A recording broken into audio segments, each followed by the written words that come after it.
ನಮಸ್ಕಾರ ಸ್ನೇಹಿತರೆ, ಬನ್ನಿ ಮತ್ತೆ ನಾವು ಇಂದು ಎನ್ ಸಿ ಆರ್ ಟಿಗೆ ಸಂಬಂಧಪಟ್ಟಂಗೆ ಪಾರ್ಟ್ 8 ಅಂದರೆ 8ನೇ ಒಂದು ವಿಡಿಯೋ. ಇವತ್ತು ಟಾಪಿಕ್ ಯಾವುದಂದ್ರೆ ಜೈನಿಸಮ್, ಬೌದ್ಧಿಸಮ್, ಜೈನ ಧರ್ಮ ಮತ್ತು ಬೌದ್ಧ ಧರ್ಮಕ್ಕೆ ಸಂಬಂಧಪಟ್ಟಂಗೆ ಎನ್ ಸಿ ಆರ್ ಟಿಯಲ್ಲಿ ಏನು ಕಾನ್ಸೆಪ್ಟ್ಗಳು ಕಂಡುಬರ್ತವೆ ಆ ಕಾನ್ಸೆಪ್ಟ್ಗಳ ಆಧಾರದ ಮೇಲೆ ನಾವು ಮತ್ತೆ ಪ್ರಶ್ನೆಗಳು ಮತ್ತು ಉತ್ತರಗಳನ್ನ, ಕ್ವಶನ್ ಅಂಡ್ ಆನ್ಸರ್ಸ್ ಅನ್ನ ಮತ್ತೆ ಚರ್ಚೆ ಮಾಡ್ತಾ ಹೋಗೋಣ. ಹಾಗಾದ್ರೆ ಬನ್ನಿ ಮತ್ತೆ ನಾವು ವಿಷಯಕ್ಕೆ ಹೋಗುವಂತ ಪ್ರಯತ್ನ ಮಾಡೋಣ.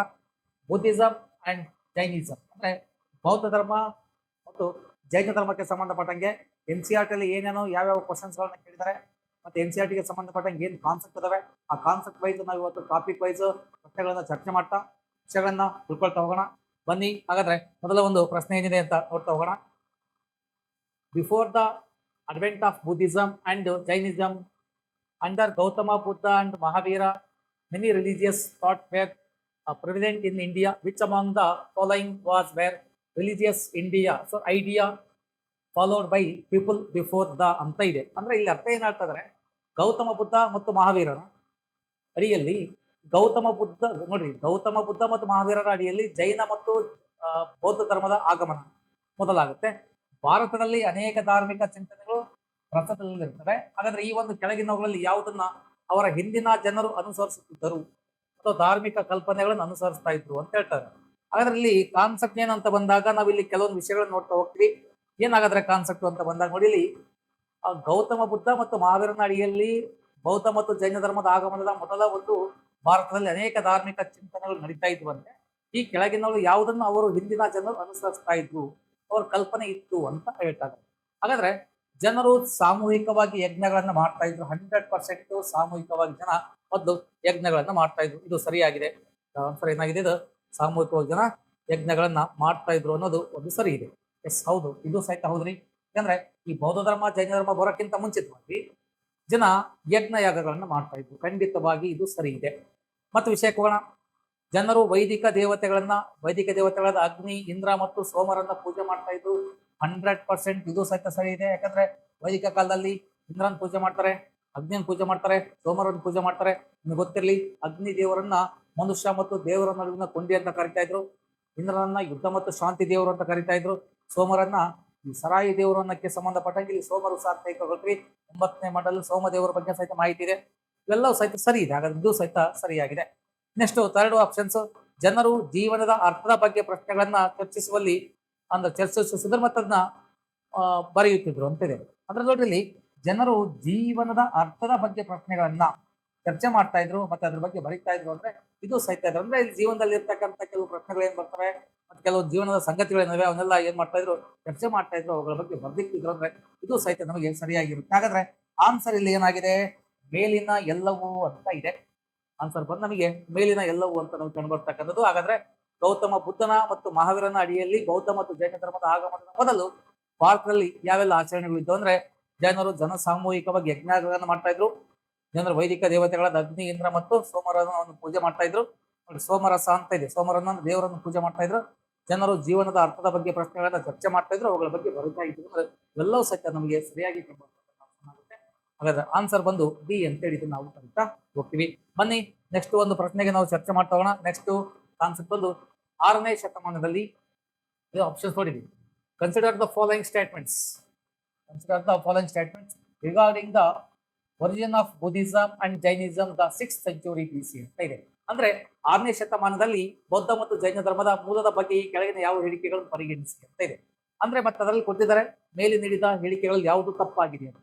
ಇಲ್ಲಿ ಕೆಲವೊಂದು ಹೇಳಿಕೆಗಳನ್ನು ಕೊಡ್ತಾರೆ, ಅದರಲ್ಲಿ ಯಾವುದು ತಪ್ಪು ಅಂತ ನಮಗೆ ಪ್ರಶ್ನೆಗಳನ್ನು ಕೇಳ್ತಾರೆ. ಯಾವ್ದು ತಪ್ಪಪ್ಪ ಅಂತ ಕೇಳ್ತಾರೆ. ನೋಡೋಣ ಯಾವ್ದು ತಪ್ಪಾಗಿದೆ ಅಂತ. ಹಾಗಾದ್ರೆ ಅದಕ್ಕಿಂತ ಮುಂಚೆ ಯಾವ್ದು ಸರಿ ಇದೆ ಅರ್ಥ ಮಾಡ್ಕೋಬೇಕು, ಆಮೇಲೆ ತಪ್ಪಾಗಿರೋದು ತಿಳ್ಕೋಬೇಕು. ಈಗ ನೋಡ್ರಿ, ಹೊಸ ಕೃಷಿ ಆರ್ಥಿಕತೆ ಪರಿಚಯವು ಕ್ರಿಸ್ತಪೂರ್ವ 6ನೇ ಶತಮಾನದ ಬೌದ್ಧ ಮತ್ತು ಜೈನ ಧರ್ಮದ ಮೂಲಕ್ಕೆ ಪ್ರಮುಖ ಕಾರಣವಾಗಿದೆ. 100% ಇದು ಸರಿ ಇದೆ. ಯಾಕಂದ್ರೆ ಈ ಹೊಸ ಕೃಷಿ ಮತ್ತು ಆರ್ಥಿಕ ಪರಿಚಯ ಅನ್ನೋದೇನಿದೆ ಕ್ರಿಸ್ತಪೂರ್ವ 6ನೇ ಶತಮಾನದಲ್ಲಿ ಬೌದ್ಧ ಮತ್ತು ಜೈನ ಧರ್ಮದ ಮೂಲಕ್ಕೆ ಪ್ರಮುಖ ಕಾರಣ ಆಗುತ್ತೆ. ಈ ಒಂದು ಸ್ಥಾಪನೆ ಆಗಕ್ಕೆ ಹೊಸ ಆರ್ಥಿಕ ಪರಿಚಯವು ಸಹಿತ ನಮ್ಗೆ ಏನಾಗುತ್ತೆ, ಇಂಪಾರ್ಟೆಂಟ್ ಅನ್ಸುತ್ತೆ. ಈ ಧರ್ಮಗಳು ವಾಯುವ್ಯ ಭಾರತದಲ್ಲಿ ಸಿಂಧು ಕಣಿವೆಯ ಸುತ್ತಮುತ್ತಲಿನ ಪ್ರದೇಶಗಳಲ್ಲಿ ಹೊರಹೊಮ್ಮಿದವು ಅಂತ ಹೇಳುತ್ತೆ. ಹಾಗಾದ್ರೆ ಇದು ತಪ್ಪಾಗುತ್ತೆ ಇಲ್ಲಿ. ಯಾಕೆಂದ್ರೆ ಈ ಒಂದು ಧರ್ಮನ ಉಟ್ಕೊಳ್ತಕ್ಕಂಥದ್ದು ಎಲ್ಲಿ ಅಂತ ಬಂದಾಗ ಬಿಹಾರ ಅಂತ ತಗೊಳ್ತೀವಿ. ಬಿಹಾರದಲ್ಲಿ ಇದು ಉಟ್ಕೊಳ್ಳುತ್ತೆ. ಬಿಹಾರ ಅಂತ ತಗೊಳ್ತೀವಿ. ಉತ್ತರ ಪ್ರದೇಶದ ಉತ್ತರ ಭಾಗದಲ್ಲಿ, ಉತ್ತರ ಪ್ರದೇಶ ಅಂತ ಏನ್ ಕರಿತೀವಿ, ಉತ್ತರ ಪ್ರದೇಶದ ಉತ್ತರ ಭಾಗ ಅಂತ ಏನ್ ಕರಿತೀವಿ, ಉತ್ತರ ಭಾಗದಲ್ಲಿ ಇದು ಉಟ್ಕೊಳ್ಳುತ್ತೆ. ಹಾಗಾದ್ರೆ ಇದು ಉಟ್ಕೊಳ್ಳೋದು ಎಲ್ಲಿ ಅಂದ್ರೆ ಬಿಹಾರ ಮತ್ತು ಉತ್ತರ ಪ್ರದೇಶದ ಉತ್ತರ ಭಾಗದಲ್ಲಿ ಒಂದು ಜೈನ ಧರ್ಮ ಬೌದ್ಧ ಧರ್ಮ ಉಟ್ಕೊಂಡಿರೋ ಕಾರಣಕ್ಕಾಗಿ ಪ್ರಮುಖವಾಗಿ ಇದು ವಾಯುವ್ಯ ಭಾರತ ಸಿಂಧಲ್ಲಿ ಇದು ಉಟ್ಕೊಳ್ಳಲ್ಲ. ಹಾಗಾಗಿ ಇದು ಒಂದು ಆನ್ಸರ್ ಏನಾಗುತ್ತೆ ನಮಗೆ ಕಂಪ್ಲೀಟ್ ಆಗಿ ರಾಂಗ್ ಆಗಿ ಕಂಡುಬರುತ್ತೆ. ಆನ್ಸರ್ ಇದೆ ನಿಮಗೆ ಕಂಪ್ಲೀಟ್ ಆಗಿ ರಾಂಗ್ ಆಗುತ್ತೆ. ಆದ್ರೆ ಇದು ರಾಂಗ್ ಆಗಿ ಕಂಡುಬರುತ್ತೆ. ಹಾಗಾದ್ರೆ ಇದು ಸರಿ ಇದೆ, ಇದು ರಾಂಗ್ ಇದೆ. ಥರ್ಡ್ ಆಪ್ಷನ್ಸ್ ನೋಡುವಂತ ಪ್ರಯತ್ನ ಮಾಡೋಣ. ಭಾರತೀಯ ಸಮಾಜದ ಮೂರನೆಯ ವರ್ಣವಾದ ವೈಶ್ಯ ಭಾರತದಲ್ಲಿ ಹೊಸ ಉದಯೋನ್ಮುಖ ಧರ್ಮಗಳನ್ನ ಉದಾರವಾಗಿ ಬೆಂಬಲಿಸ್ತಾರೆ. 100% ಈ ವೈಶ್ಯರಿದಾರಲ್ಲ ಭಾರತದಲ್ಲಿ ಮುಂದೆ ಮಾಡ್ತಾರೆ, ಹೊಸ ಉದಯೋನ್ಮುಖ ಧರ್ಮಗಳನ್ನ ಉದಾರವಾಗಿ ಅವರು ಬೆಂಬಲ ಕೊಡ್ತಾರೆ. ವೈಶ್ಯರು ಇಲ್ಲಿ ಉದಯೋನ್ಮುಖ ಧರ್ಮಗಳಿಗೆ ಬೆಂಬಲ ಕೊಟ್ಟ ಕಾರಣಕ್ಕಾಗಿ ಇದು ಸರಿತ ನಮಗೆ ಸರಿಯಾದ ಉತ್ತರ ಅನಿಸುತ್ತೆ. ಹಾಗಾದ್ರೆ ಇಲ್ಲಿ ಯಾವ ತಪ್ಪು ಅಂತ ಕೇಳಿದ್ದಾರೆ, ಅದು ಇಂಪಾರ್ಟೆಂಟ್ ಆಗುತ್ತೆ. ಸೆಕೆಂಡ್ ಆಪ್ಷನ್ ಈಸ್ ತಪ್ಪಾಗುತ್ತೆ. ಯಾಕೆ ಅಂತ ಬಂದಾಗ ಈ ಜೈನ ಮತ್ತು ಬೌದ್ಧ ಧರ್ಮ ಉಟ್ಕೊಳ್ತಕ್ಕಂಥದ್ದು ಬಿಹಾರ ಮತ್ತು ಉತ್ತರದ ಈ ಒಂದು ಉತ್ತರ ಪ್ರದೇಶದ ಉತ್ತರದಲ್ಲಿ ಉಟ್ಕೊಳ್ಳುತ್ತೆ ಅಂತ ಹೇಳಿ ನಾವು ನೋಡ್ಕೊಳ್ತಾ ಹೋಗ್ತೀವಿ. ಹಾಗಾದ್ರೆ ಉತ್ತರ ಪ್ರದೇಶದ ಉತ್ತರ ಭಾಗದಲ್ಲಿ ಇದು ಉಟ್ಕೊಳ್ಳುತ್ತೆ. ಹಾಗಾದ್ರೆ ಇಲ್ಲಿ ವಿಷಯಕ್ಕೆ ಹೋಗುವಂತ ಪ್ರಯತ್ನ ಮಾಡ್ತೋಣ ನಾವು. ಇಲ್ಲಿ ಕೇವಲ ಸಿ ಅಂದ್ರೆ ನೋಡ್ರಿ ಯಾವ ತಪ್ಪಾಗದ್ರೆ ಇಲ್ಲಿ ಎರಡನೇ ತಪ್ಪಿದೆ, ಕೇವಲ 2 ತಪ್ಪು ಅಂದ್ರೆ ಇದು ನಮಗಿದು ತಪ್ಪಾದ ಆನ್ಸರ್ ಆಗುತ್ತೆ. ಕೇವಲ 2 ಮಾತ್ರ ತಪ್ಪಾಗಿದೆ ಅಂತೇಳಿ ಇದನ್ನ ನಾವು ಕರೀತಾ ಹೋಗ್ತೀವಿ. ಬನ್ನಿ ಸ್ನೇಹಿತರೆ, ಮುಂದಿನ ಪ್ರಶ್ನೆಯನ್ನು ನಾವು ಚರ್ಚೆ ಮಾಡ್ತಾ ಹೋಗೋಣ. ಮುಂದಿನ ಒಂದು ಕಾನ್ಸೆಪ್ಟ್ ಒಂದು match the following list correctly and choose the correct code ಅಂತ ಇದೆ. ಹಾಗಾದ್ರೆ ಏನ್ ಸರ್ ಕಾನ್ಸೆಪ್ಟ್ ಏನು ನೋಡ್ತಾ ಹೋಗೋಣ. ಗೌತಮ ಬುದ್ಧ, ವಾಂಗ್ಜಿ, ಜರಾತುಷ್ಟ್ರ, ನೆಕ್ಸ್ಟ್ ಸಾಕ್ರೆಟಿಸ್ ಅಂತ ಇದೆ. ಇಲ್ಲಿ ಚೀನಾ, ಇಂಡಿಯಾ, ಗ್ರೀಸ್ ಮತ್ತು ಇಂಡಿಯಾ ಅಂತ ಇದೆ. ಒಬ್ಬೊಬ್ರು ಹೋಲಿಸ್ತಾ ಹೋಗೋಣ. ಹಾಗಾದ್ರೆ ಮೇನ್ ಇಂಪಾರ್ಟೆಂಟ್ ಗೌತಮ ಬುದ್ಧ ಅಂದ್ರೆ ಭಾರತ ಚೆಕ್ ಮಾಡ್ತಾ ಹೋಗೋಣ. ಇಲ್ಲಿ ಭಾರತ ಅಂತ ಗೌತಮ ಬುದ್ಧ, ಇಲ್ಲಿ ಭಾರತ A2 ಅಂತ, A ಗೆ 2 ಇಲ್ಲಿ ಹುಡ್ಕೊಳ್ರಿ, A ಗೆ 2 ಮತ್ತೆ ಇದು ಮಾತ್ರ ನೇರವಾಗಿ ಆನ್ಸರ್ ಇದೆ. ಆದ್ರೂ ನೋಡೋಣ, ಹೇಗೆ 2 ಅಂತ ಇದೆ ಇಲ್ಲಿ, ಯಾಕಂದ್ರೆ ನೇರವಾಗಿ ಇದು ನಮ್ಗೆ ಆನ್ಸರ್ ಸಿಗುತ್ತೆ. ಯಾಕಂದ್ರೆ A ಗೆ 2 ಮತ್ತೆ ಎಲ್ಲೂ ಇಲ್ಲ, ಇದು ಆನ್ಸರ್ ಬಿ ಅಂತ ಗೊತ್ತಾಗುತ್ತೆ. ಆದ್ರೂ ವಿಷಯಕ್ಕೆ ಹೋಗೋಣ. ಕಾಂಗ್ಜಿ 2 ಗೆ 1 ಅಂತ ಇದೆ, ನೋಡಿ ಬಿ ಕಾಂಗ್ಜಿ ಇದೆ. ಆಗ ನೋಡ್ರಿ ಹೇಗೆ ನೀವು ಸ್ವಲ್ಪ ಕನ್ಫ್ಯೂಷನ್ ಮಾಡ್ಕೋಬೇಡಿ, ಯಾಕಂದ್ರೆ ಸ್ವಲ್ಪ ಇದು ಕ್ವಶನ್ಸ್ ಈ ತರ ಕೊಟ್ಟಿರೋ ಕಾರಣಕ್ಕಾಗಿ ಹೇಗೆ 2 ಹುಡ್ಕೊಳ್ಳಿ. ಹೇಗೆ 2 ಸರಿ ಇದೆ, ಹೇಗೆ 2 ಹಾಗಾದ್ರೆ ಇದು ಸರಿ ಇದೆ. ಮತ್ತೆ ನೋಡೋಣ ಬಿಗೆ 1 ಇದೆ, ಹಾಗಾದ್ರೆ ಬಿಗೆ 1 ಅಂದ್ರೆ ಕಾಂಗ್ಜಿ ಅಂದ್ರೆ ಚೀನಾ, ಇದು ಸರಿ ಇದೆ. ನೆಕ್ಸ್ಟ್ ಜರಾತುಷ್ಟ್ರ ಬಂದಾಗ ಜರಾತುಷ್ಟ್ರ ಬರ್ತಕ್ಕಂಥ ವ್ಯಕ್ತಿ ಯಾರಂದ್ರೆ ಜರಾತುಷ್ಟ್ರ. ಸಿಗೆ ಆಪ್ಷನ್ ನೋಡ್ತಾ ಹೋಗಿ, ಸಿಗೆ 4 ಇದೆ, ಹಾಗಾದ್ರೆ ಸಿಗೆ ಇರಾನ್ ಅಂತ ಕರ್ಕೊಳ್ತಾ ಹೋಗ್ತೀವಿ. ಸಾಕ್ರೆಟಿಸ್ ಆಟೋಮೆಟಿಕ್ಲಿ ಗ್ರೀಕ್ ದೇಶ. ಹಾಗಾದ್ರೆ ಆನ್ಸರ್ ಬಂದ್ ನಮಗೆ ಬಿ ಅಂತ ಕರ್ಕೊಳ್ತೀವಿ. ಹಾಗಾದ್ರೆ ಏನ್ ಸರ್ ಇವರೆಲ್ಲ ಕಲ್ಪನೆಗಳೇನು ನೋಡ್ರಿ. ಗೌತಮ ನೋಡ್ರಿ, ಇಲ್ಲಿ ಗೌತಮ ಭಾರತ, ಕಾಂಗ್ಜಿ ಅನ್ನೋದು ನಿಮ್ಗೆ ಕನ್ಫ್ಯೂಸಿಯಸ್ ಅಂತ ಹೆಂಗ್ ಕರಿತೀವಿ, ಈತನೇ ಕಾಂಗ್ಜಿ ಅಂತ ಕರ್ಕೊಳ್ತೀವಿ. ಮತ್ತೊಂದು ಹೆಸರು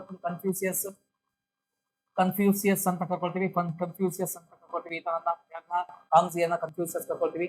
ಹಾಗಾದ್ರೆ ಈತ ಇಂಪಾರ್ಟೆಂಟ್ ಆಗಿ ಚೀನಾದಲ್ಲಿ ಕಂಡುಬರ್ತಕ್ಕಂಥ ವ್ಯಕ್ತಿ ಈತ. ನೋಡ್ರಿ, ಗೌತಮ ಬುದ್ಧ ಸಾಮಾನ್ಯ ಶಕ ಪೂರ್ವ 4ನೇ ಶತಮಾನ ಅಂತ ಕರ್ಕೊಳ್ತೀವಿ. ಆ ಕಾಲಮಾನದಲ್ಲಿ ಕರ್ಕೊಳ್ತಾರೆ, 5ನೇ ಕಾಲಮಾನದಲ್ಲಿ ಉಟ್ಕೊಳ್ತಾರೆ. ಕಾಂಗ್ಜಿನೂ ಸಹಿತ ಇವರು 5ನೇ ಶತಮಾನ ಅಂತ ಕರ್ಕೊಳ್ತೀವಿ. ಜರಾತುಷ್ಟ್ರ ಬಂದು ಇವರು 7ನೇ ಶತಮಾನ ಅಂತ ಕರ್ಕೊಳ್ತೀವಿ. ಸಾಕ್ರೆಟಿಸ್ ಬಂದು ಇವರು 4ನೇ ಶತಮಾನ ಉಟ್ಕೊಳ್ತಾರೆ.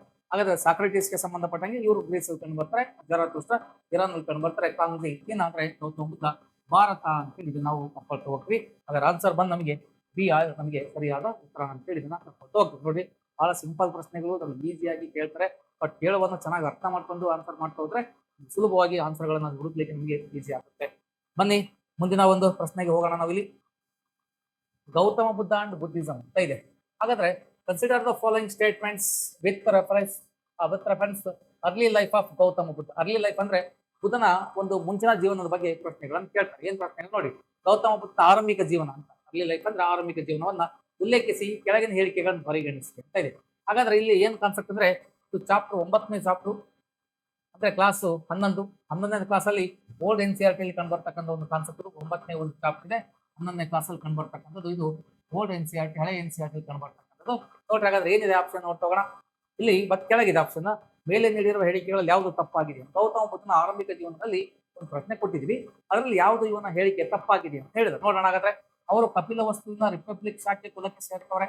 ಖಂಡಿತವಾಗಿ ಅವರು ಕಪಿಲ ವಸ್ತುವಿನ ಒಂದು ರಿಪಬ್ಲಿಕ್ ಅಂತ ಬಂದಾಗ ಇಲ್ಲಿ ನೋಡ್ರಿ, ಇಲ್ಲಿ ಇಂಪಾರ್ಟೆಂಟ್ ಆಗಿ ನೋಡ್ರಿ, ಇಲ್ಲಿ we belong the republic chain ಅಂತ ಇದೆ. ಅಂದ್ರೆ ಇವರು ರಿಪಬ್ಲಿಕನ್ ಶಾಖೆ ಕುಲಕ್ಕೆ, ಹಾಗಾಗಿ ಇವರನ್ನ ಶಾಕ್ಯ ಮುನಿ ಅಂತಾನು ಕರ್ಕೊಂಡು ಹೋಗ್ತೀವಿ ಗೌತಮ ಬುದ್ಧನನ್ನ. ಯಾಕಂದ್ರೆ ಶಾಕ್ಯ ಕುಟುಂಬಕ್ಕೆ, ಶಾಕ್ಯ ಪಂಗಡಕ್ಕೆ ಸೇರ್ತಾರೆ, ಹಾಗಾಗಿ ಇವರನ್ನ ಶಾಕ್ಯ ಮುನಿ ಅಂತ ಕರಿತೀವಿ. ನೆಕ್ಸ್ಟ್ ಇದು ಸರಿ ಇದೆ. ಹಾಗಾದ್ರೆ ನೆಕ್ಸ್ಟ್ ಅವರ ಬಾಲ್ಯದ ಹೆಸರು ಸಿದ್ಧಾರ್ಥ ಅಂತ ಇದೆ. ಖಂಡಿತವಾಗಿ ಅವರ ಬಾಲ್ಯದ ಹೆಸರು ಬಂದು ಸಿದ್ಧಾರ್ಥ ಅಂತೇಳಿ ಕರ್ಕೊಳ್ತಾ ಹೋಗ್ತೀವಿ. ಇದು ಸ್ವಲ್ಪ ನಮಗೆ ಸರಿ ಇದೆ. ಮತ್ತೆ ಅವರು ಕುಶಿನಗರದಲ್ಲಿ ಜನಿಸಿದ್ರು ಅಂತ ಇದೆ.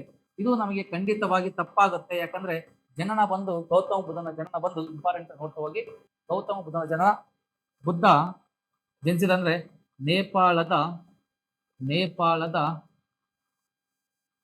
ಕಪಿಲವಸ್ತುವಿನ ಕಪಿಲವಸ್ತುವಿನ ಕಪಿಲವಸ್ತುವಿನ ಲುಂಬಿನಿಯಲ್ಲಿ ಅವರು ಜನಿಸ್ತಾರೆ. ಕಪಿಲವಸ್ತುವಿನ ಲುಂಬಿನಿಯಲ್ಲಿ ಅವರು ಜನಿಸ್ತಾರೆ. ಹಾಗಾಗಿ ಜನಿಸಿದೆಲ್ಲ ಅಂದ್ರೆ ಕುಶಿನಗರ ಅಲ್ಲ. ಹಾಗಾದ್ರೆ ಮರಣ ಹೊಂದಿದ್ದು ಇಂಪಾರ್ಟೆಂಟ್. ಇವ್ರು ಮರಣ ಹೊಂದಿರೋ ಪ್ಲೇಸ್ ಯಾವ್ದು? ಕುಶಿನಗರ ಅಲ್ಲ ರೀ, ಇದು ಮಹಾವೀರನ ಮರಣ ಹೊಂದಿದ ಪ್ಲೇಸ್ ಕುಶಿನಗರ ಇದೆ. ಗೌತಮ ಬುದ್ಧನ ಮರಣ ಹೊಂದಿದ ಪ್ಲೇಸ್ ಆದ್ರಿ ಕುಶಿನಗರ ಅಂತೇಳಿ ಕರ್ಕೊಳ್ತು. ಗೌತಮ ಬುದ್ಧನ ಮರಣ ಹೊಂದಿದ ಪ್ಲೇಸ್ ಕುಶಿನಗರ, ಜನಿಸಿದ ಪ್ಲೇಸ್ ನೇಪಾಳದ ಕಪಿಲವಸ್ತುವಿನ ಲುಂಬಿನಿ ಅಂತ ನಾವು ಇದನ್ನ ಕರಿತಾ ಹೋಗ್ತೀವಿ. ಹಾಗಾದ್ರೆ ಇದು ಆನ್ಸರ್ ಯಾವ ತಪ್ಪಾಗುತ್ತೆ? ಥರ್ಡ್ ಒಂದು ಆಪ್ಷನ್ ತಪ್ಪಾಗುತ್ತೆ. ಹಾಗಾದ್ರೆ ಸಿ ಆನ್ಸರ್ ನಮಗೆ ಇದು ಸರಿಯಾಗುತ್ತೆ. ಯಾಕಂದ್ರೆ ಕೆಳಗಿನಲ್ಲಿ ಯಾವುದು ತಪ್ಪಾಗಿದೆ ಅಂದ್ರೆ ಸಿ ಮಾತ್ರ ತಪ್ಪಾಗಿದೆ, ಮೂರನೇದಲ್ಲಿ ತಪ್ಪಾಗುತ್ತೆ. ನೋಡ್ರಿ, ಅವರು ಕಪಿಲವಸ್ತುವಿನ ರಿಪಬ್ಲಿಕನ್ ಶಾಂತಿಪುಲಕ್ಕೆ ಸೇರ್ತಾರೆ, ಖಂಡಿತವಾಗಿ ಹೌದು. ಮತ್ತೆ ಅವ್ರ ನೆಕ್ಸ್ಟ್ ಅವರ ಬಾಲ್ಯದ ಹೆಸರು ಬಂದು ಸಿದ್ಧಾರ್ಥ ಅಂತ ತಗೊಳ್ತೀವಿ, 100% ಸಾಹಿತ್ಯ ಸರಿ ಆಗುತ್ತೆ. ಬಟ್ ಜನಿಸಿದ್ದೆಲ್ಲಿ ಅಂತ ಬಂದಾಗ ನೇಪಾಳದ ಕಪಿಲವಸ್ತುವಿನ ಲುಂಬಿನಿಯಲ್ಲಿ ಜನಿಸ್ತಾರೆ. ಮರಣ ಹೊಂದಿದ್ದು ಕುಶಿನಗರ ಅಲ್ವಾ, ಹಾಗಾಗಿ ಇದು ತಪ್ಪಾಗುತ್ತೆ. ಹಾಗಾಗಿ ಆನ್ಸರ್ ಬಂದು ನಮಗೆ ಸಿ ಅಂತೇಳಿ ಕರೀತಾ ಹೋಗ್ತೀವಿ. ಬನ್ನಿ ಸ್ನೇಹಿತರೆ, ಮುಂದಿನ ಒಂದು ಪ್ರಶ್ನೆಗೆ ನಾವು ಚರ್ಚೆ ಮಾಡ್ತಾ ಹೋಗೋಣ. ಮುಂದಿನ ಒಂದು ಪ್ರಶ್ನೆ ಬಂದು ನೋಡಿ, ಫಸ್ಟ್ ವುಮೆನ್ ಸ್ಟೇಟ್ ನೋಡಿ statue worshipped in India was of ಅಂತ ಇದೆ. ಅಂದ್ರೆ 9ನೇ ಕ್ಲಾಸ್ ಅಲ್ಲಿ ಇದೆ, ಇದು ಕ್ಲಾಸ್ 11ರಲ್ಲಿದೆ, NCERT ಅಲ್ಲಿ ಇದೆ. ಮತ್ತು RAS ಅಲ್ಲಿ ಕ್ವಶನ್ ಕೇಳ್ಯಾರ. ಇದನ್ನ RTS ಪ್ರಿಲಿಮ್ಸ್ ಅಲ್ಲಿ ಸಹಿತ 2010 ಪ್ರಶ್ನೆ ಆಗೈತೆ ಇದ್ರ ಬಗ್ಗೆನೆ. ಹಾಗಾದ್ರೆ ಏನ್ ಕಾನ್ಸೆಪ್ಟ್? ಭಾರತದಲ್ಲಿ ಪೂಜಿಸಲ್ಪಟ್ಟ ಮೊದಲ ಮಾನವ ದೇವರು ಯಾವುದು ಅಂತ ಹೇಳಿದ್ದಾರೆ. ಹಾಗಾದ್ರೆ ಭಾರತ ದೇಶದ ಮೊದಲು ಪೂಜೆ ಮಾಡಿರ್ತಕ್ಕಂಥ ಮಾನವ ದೇವರು ಅಂದ್ರೆ ಇಲ್ಲಿ ಗೌತಮ ಬುದ್ಧ ಅಂತ ನೇರವಾಗಿ ಆನ್ಸರ್ ಮಾಡ್ತಾ ಹೋಗಿ. ಗೌತಮ ಬುದ್ಧ ನೋಡ್ರಿ, ಗೌತಮ ಬುದ್ಧನನ್ನ ಮೂರ್ತಿ ರೂಪದಲ್ಲಿ ಪೂಜಿಸಲ್ಪಟ್ಟ ಮೊದಲ ಮಾನವ ದೇವರು ಅಂತ ಅರ್ಥ ಮಾಡ್ಕೋಬೇಕು. ಇಲ್ಲಿ ಏನಂದ್ರೆ ಮೂರ್ತಿ ರೂಪದಲ್ಲಿ ಪೂಜಿಸಲ್ಪಟ್ಟ ಮೊದಲ ಮಾನವ ದೇವರು, ಮೂರ್ತಿ ರೂಪದಲ್ಲಿ ಪೂಜಿಸಲ್ಪಟ್ಟ ಮೊದಲ ಮಾನವ ದೇವರು ಅಂತ ಕರ್ಕೊಳ್ತೀವಿ. ಮೊದಲ ಮಾನವ ದೇವರು ಯಾರಂದ್ರೆ ಗೌತಮ ಬುದ್ಧ ಅಂತ ಕರ್ಕೊಳ್ತೀವಿ. ನೋಡ್ರಿ, ಮೂರ್ತಿ ರೂಪದಲ್ಲಿ ಪೂಜಿಸಲ್ಪಟ್ಟ ಮೊದಲ ಮಾನವ ದೇವರು ಯಾರಂದ್ರೆ ಗೌತಮ ಬುದ್ಧ. ಹಾಗಾಗಿ ಆನ್ಸರ್ ನೇರವಾಗಿ ಬಂದು ಇದು ಶಿವ, ವಿಷ್ಣು, ಬ್ರಹ್ಮ ಇವರು ಬರಲ್ಲ. ಇಲ್ಲಿ ಬುದ್ಧನನ್ನ ನಾವು ಮೂರ್ತಿ ರೂಪದಲ್ಲಿ ಒಂದು ಬಾರಿಗೆ ಪೂಜೆ ಮಾಡ್ತೀವಿ. ಹಾಗಾದ್ರೆ ಮತ್ತೆ ಈಗ ನೆಕ್ಸ್ಟ್ ಪ್ರಶ್ನೆಗೆ ಹೋಗ್ತಾ ಹೋಗೋಣ. ಏನಾಗಾದ್ರೆ ಬಂದಾಗ ಇಲ್ಲಿ ಇನ್ ಬುದ್ಧಿಸಂ ದ ವರ್ಡ್ ಸಂಘ ಡಿನೋಟೆಡ್ ಅಂತ ಇದೆ. ಅಂದ್ರೆ ಬೌದ್ಧ ಧರ್ಮದಲ್ಲಿ ಸಂಘ ಎಂಬ ಪದ ಏನು ಡಿನೋಟೆಡ್, ಏನು ಸೂಚಿಸುತ್ತದೆ ಅಂತ. ಹಾಗಾದ್ರೆ ಬೌದ್ಧ ಸನ್ಯಾಸಿ ಧ್ಯಾನ ಮಾಡಿದ ಸ್ಥಳ ಖಂಡಿತವಾಗಿ ಅಲ್ಲರಿ. ಧ್ಯಾನ ಮಾಡಿದ ಸ್ಥಳಕ್ಕೆ ಇಲ್ಲಿ ಸಂಘ ಅಂತ ಕರೆಯಕ್ಕಾಗಲ್ಲ. ನೆಕ್ಸ್ಟ್ ಬೌದ್ಧ ಸನ್ಯಾಸಿಗಳ ಆದೇಶ ಅಂತ ಇದೆ, ಖಂಡಿತವಾಗಿ ಹೌದಾಗುತ್ತದೆ. ಜನರು ಬರೋದು ನೋಡಿ, ಇಲ್ಲಿ ಬೌದ್ಧ ಧರ್ಮವನ್ನ ಕಲ್ಪಿಸುವ ಸ್ಥಳ ಅಂತ ಇದೆ, ಕಲಿಸಿದ ಸ್ಥಳ ಅಂತ ಇದೆ. ಬೌದ್ಧ ಸನ್ಯಾಸಿಗಳೊಂದಿಗೆ ರಾಜರ ಸಭಾ ಅಂತಿದೆ, ಇದು ಆಗಲ್ಲ ರೀ, ಇದು ಆಗಲ್ಲ. ಹಾಗಾದ್ರೆ ಬೌದ್ಧ ಸನ್ಯಾಸಿ ಆದೇಶ ಅಂದ್ರೆ ಈ ಸಂಘ ಅನ್ನೋ ಪದದಿಂದ ಬೌದ್ಧ ಸನ್ಯಾಸಿಗಳು ಯಾವ ರೀತಿ ವಾಸ ಮಾಡಬೇಕು, ಅವರ ನಿಯಮಗಳು ಹೆಂಗಿರ್ಬೇಕು, ಅವರ ಜೀವನ ಶೈಲಿ ಹೆಂಗಿರ್ಬೇಕು, ಅವರ ಒಂದು ರೂಲ್ಸ್ ಅಂಡ್ ರೆಗ್ಯುಲೇಷನ್ ಆಗಿರ್ಬೇಕು, ಲೈಫ್ ಸ್ಟೈಲ್ ಆಯ್ತು ಹೆಂಗಿರ್ಬೇಕು ಅಂತ ಹೇಳ್ತಕ್ಕಂಥದ್ದು ಸಂಘ ಅಂತೇಳಿ ಕರ್ಕೊಳ್ತಾ ಹೋಗ್ತೀವಿ. ಹಾಗಾದ್ರೆ ಬೌದ್ಧ ಸನ್ಯಾಸಿಗಳ ಆದೇಶ, ಬೌದ್ಧ ಸನ್ಯಾಸಿಗಳಿಗೆ ಆದೇಶ, ಈ ತರ ವ್ಯಕ್ತಿ ಬದುಕಬೇಕು ಅಂತ ಕಳಿಸ್ತಕ್ಕಂಥದ್ದು ನಾವು ಸಂಘ ಅಂತೇಳಿ ಕರ್ಕೊಳ್ತಾ ಹೋಗ್ತೀವಿ. ಹಾಗಾದ್ರೆ ಆನ್ಸರ್ ಬಂದು ಬಿ ಆಗಿ ನಮಗೆ ಕಂಡು ಬರ್ತಕ್ಕಂಥದ್ದು. ನೋಡಿ, ಬಹಳ ಹುಷಾರಾಗಿ ನೋಡ್ಕೋಬೇಕಾಗುತ್ತೆ. ಸ್ಪರ್ಧಾತ್ಮಕ ಪರೀಕ್ಷೆಯಲ್ಲಿ ಈ ತರ ಪ್ರಶ್ನೆಗಳನ್ನು ಕೇಳಿದಾಗ ಕ್ವಶನ್ಗಳು ಆಲ್ರೆಡಿ ಕ್ವಶನ್ ಆಗಿರೋದ್ರಿಂದ ಬಹಳ ಹುಷಾರಾಗಿ ಪ್ರಶ್ನೆಗಳನ್ನು ನೋಡ್ಕೋಬೇಕಾಗುತ್ತೆ. ಓಕೆನಾ? ಬನ್ನಿ ಮತ್ತೆ ವಿಷಯಕ್ಕೆ ಹೋಗುವಂತ ಪ್ರಯತ್ನ ಮಾಡೋಣ. ನಾವು ನೋಡಿದ್ದು ಕ್ಲಾಸ್ 3ರಲ್ಲಿದೆ, ಚಾಪ್ಟರ್ 3ರಲ್ಲಿದೆ. ಕ್ಲಾಸ್ 9 ಅಲ್ಲಿ ಕಂಡು ಬರ್ತಕ್ಕಂಥ 9ನೇ ಅಧ್ಯಾಯದಲ್ಲಿ ಕಂಡು ಬರ್ತಕ್ಕಂಥ ಅಧ್ಯಾಯ ಟಾಪಿಕ್ 3 ಕ್ಲಾಸ್ 9ನೇ ತರಗತಿಯಲ್ಲಿ ಓಲ್ಡ್ NCERT ಅಲ್ಲಿ ಒಂದು ಕಾನ್ಸೆಪ್ಟ್ ಇದೆ. ಬನ್ನಿ ಸ್ನೇಹಿತರೆ, ಮತ್ತೆ ನಾವು ನೆಕ್ಸ್ಟ್ ಕ್ವಶನ್ ಹೋಗೋಣ. ಅಲ್ಲಿ consider the following statements regarding the traditions of debate and discussion in the 6th century BC ಅಂತ ಇದೆ. ಅಂದ್ರೆ 6 ಶತಮಾನದಲ್ಲಿ ಚರ್ಚೆ ಮತ್ತು ಚರ್ಚೆಯ ಸಂಪ್ರದಾಯಗಳ ಬಗ್ಗೆ ಈ ಕೆಳಗಿನ ಹೇಳಿಕೆಗಳನ್ನು ಪರಿಗಣಿಸಿ. ಅಂದ್ರೆ ಇಲ್ಲಿ ಮೇನ್ ಇಂಪಾರ್ಟೆಂಟ್ ನೋಡ್ಕೋಬೇಕಾಗುತ್ತೆ 6ನೇ ಶತಮಾನದಲ್ಲಿ ಚರ್ಚೆ ಮತ್ತು ಚರ್ಚೆಯ ಸಂಪ್ರದಾಯಗಳ ಬಗ್ಗೆ ಹೇಳಿಕೆಗಳನ್ನು ಪರಿಗಣಿಸಿ ಅಂತ ಇದೆ. ಬಟ್ ಇಲ್ಲಿ ಏನ್ ಹೇಳ್ಯಾರೆ, ಮೇಲೆ ನೀಡಿರುವ ಹೇಳಿಕೆಗಳು ಯಾವುದು ಸರಿಯಾಗಿದೆ ಅಂತ ಹೇಳ್ಯಾರೆ. ಹಾಗಾದ್ರೆ ಇದು ಅಧ್ಯಾಯ 4ರಲ್ಲಿ ಐತಿ, 12ನೇ ಕ್ಲಾಸಲ್ಲಿ ಹೊಸ NCERT ಅಲ್ಲಿ, ನ್ಯೂ NCERT ಅಲ್ಲಿ ಕಂಡುಬರ್ತಕ್ಕಂಥ ಕಾನ್ಸೆಪ್ಟ್ ಅಲ್ಲಿ ನೋಡಿ. ಈಗಿನ NCERT ಇದೆ, ಅದರಲ್ಲಿ topic 4 class number second PUC ಅಲ್ಲಿ ಈ ಒಂದು ಕಾನ್ಸೆಪ್ಟ್ ಇದೆ. ಏನಾಗಾದ್ರೆ 6ನೇ ಶತಮಾನದಲ್ಲಿ ಚರ್ಚೆ ಮತ್ತು ಚರ್ಚೆಯ ಸಂಪ್ರದಾಯಗಳ ಬಗ್ಗೆ ಈ ಕೆಳಗಿನ ಹೇಳಿಕೆಗಳನ್ನು ಪರಿಗಣಿಸಿ ಅಂತ ಕೊಟ್ಟಾರೆ. ಹಾಗಾದ್ರೆ ಇದು ನೋಡ್ತಾ ಹೋಗೋಣ ಯಾವುದು ಸರಿಯಾಗಿದೆ ಅಂತ ಕೊಟ್ಟಾರೆ. ಇದು ಯಾವ್ದು ಸರಿಯಾಗಿದೆ ಅಂತ ತಿಳ್ಕೊಳ್ತಾ ಹೋಗೋಣ. ಈ ಹಂತದಲ್ಲಿ ಶಿಕ್ಷಕರು ಸ್ಥಳದಿಂದ ಪ್ರಯಾಣಿಸುತ್ತಿದ್ರು. ನೋಡ್ರಿ, ಇಲ್ಲಿ ಶಿಕ್ಷಕರು ಏನಿದ್ರೆ ಇವರು ಸ್ಥಳದಿಂದ ಸ್ಥಳಕ್ಕೆ ಪ್ರಯಾಣ ಮಾಡ್ತಾ ಇದ್ರು, ಸರಿ ಇದೆ. ತಮ್ಮ ತತ್ವಶಾಸ್ತ್ರದ ಸಿಂಧುತ್ವದ ಬಗ್ಗೆ ಒಬ್ಬರಿಗೊಬ್ಬರು ಮತ್ತು ಸಾಮಾನ್ಯರೊಂದಿಗೆ ಮನವರಿಕೆ ಮಾಡಲು ಪ್ರಯತ್ನ ಮಾಡ್ತಾ ಇದ್ರು, ಖಂಡಿತವಾಗಿ ಇದು ಸರಿ ಇದೆ. ಅಂದ್ರೆ ಶಿಕ್ಷಕರು ಏನಿದ್ದಾರೆ ಇಲ್ಲಿ ಸ್ಥಳದಿಂದ ಸ್ಥಳಕ್ಕೆ ತಮ್ಮ ತತ್ವಶಾಸ್ತ್ರದ ಸಿಂಧುತ್ವಗಳನ್ನ ಒಬ್ಬರಿಂದ ಒಬ್ಬರಿಗೆ ತಿಳಿಸಕ್ಕೆ ಅವ್ರ ಜನಸಾಮಾನ್ಯರಿಗೆ ಮನವರಿಕೆ ಮಾಡೋಕೆ ಇಲ್ಲಿ ಪ್ರಯಾಣ ಮಾಡ್ತಾ ಇದ್ರು ಅಂದ್ರೆ ಇದು ನಮಗೆ ಸರಿಯಾಗಿದೆ, ಪ್ರಯಾಣ ಮಾಡ್ತಾ ಇತ್ತು. ಬನ್ನಿ ಮತ್ತೆ ಹುಡುಗರ ಶಾಲೆಯಲ್ಲಿ ಚರ್ಚೆಗಳು ನಡೀತಾ ಇದ್ವು. ಇದು ಮೊನಚಾದ ಚಾವಣಿಗೆ ಗುಡಿಸಲಾಗಿತ್ತು. ಅಲ್ಲಿ ಪ್ರಯಾಣಿಸುವವರು ನಿಲ್ಲಿಸಿದ್ರು. ಇಲ್ಲಿ ಸ್ವಲ್ಪ ಅರ್ಥ ಮಾಡ್ಕೋಬೇಕಾಗತ್ತೆ. Debate to place in the Kutagarashala ಅಂತ ಬರುತ್ತೆ.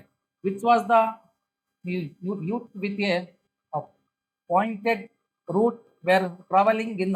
ನೋಡಿ ಈ ಕೆಲವೊಂದು ಕಾನ್ಸೆಪ್ಟ್ ನಮಗೆ ಕೇಳ್ತಾ ಇದಾವೆ. ಅಂದ್ರೆ ಇಲ್ಲಿ ಹೆಲ್ಟೆಡ್ ಅಂತ ಕರಿತಾ ಇದೀವಿ. ಯಾಕೆ ಈ ಪದಗಳನ್ನು ನೀವು ಬಳಸ್ತಾ ಇದೀವಿ ಅಂದ್ರೆ ಪ್ರಮುಖವಾಗಿ ಈ ಪುಟುಗರ ಶಾಲೆಯಲ್ಲಿ ಚರ್ಚೆಗಳು ನಡೆದವು. ಇದು ಮೊನಚಾದ ಚಾವಣಿಗೆ ಗುಡಿಸಲಾಗಿತ್ತು. ಅಲ್ಲಿ ಪ್ರಾಣಿಕರು ಅಂದ್ರೆ ನಿಲ್ಲಿಸಿದರು ಅಂದ್ರೆ ಇಲ್ಲಿ ಅವರು ತಂಗ್ತಾ ಇದ್ರು ಅನ್ನಕ್ಕೆ. ಹಾಗಾದ್ರೆ ಈ ಚರ್ಚೆಗಳು ಎಲ್ಲಿ ನಡೀತಾ ಇದ್ವು ಅಂದ್ರೆ ಒಂದು ಚಪ್ಪರಗಳನ್ನ ಹಾಕೊಳ್ತಾ ಇದ್ರು. ಚಪ್ಪರಗಳ ಕೆಳಗಳಲ್ಲಿ ಆ ಒಂದು ವಿಷಯಗಳಿಗೆ ಸಂಬಂಧಪಟ್ಟಂಗೆ ವಿಷಯಗಳನ್ನ ಚರ್ಚೆ ಮಾಡ್ತಾ ಇದ್ರು.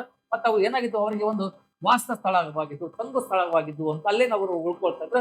ಮತ್ತೆ ಅಲ್ಲಿ ಪ್ರಯಾಣ ಮಾಡ್ಕೊಂಡು ಅಲ್ಲಿ ಮತ್ತೆ ಅವರು ತಮ್ಮ ಒಂದು ವಿಷಯಗಳನ್ನು ಜನಕ್ಕೆಲ್ಲ ಬೋಧನೆ ಮಾಡಿ ಅಲ್ಲಿಂದ ಮತ್ತೆ ತಮ್ಮ ಒಂದು ಪ್ರಯಾಣವನ್ನ ಮುಂದುವರಿಸ್ತಾ ಇದ್ರು.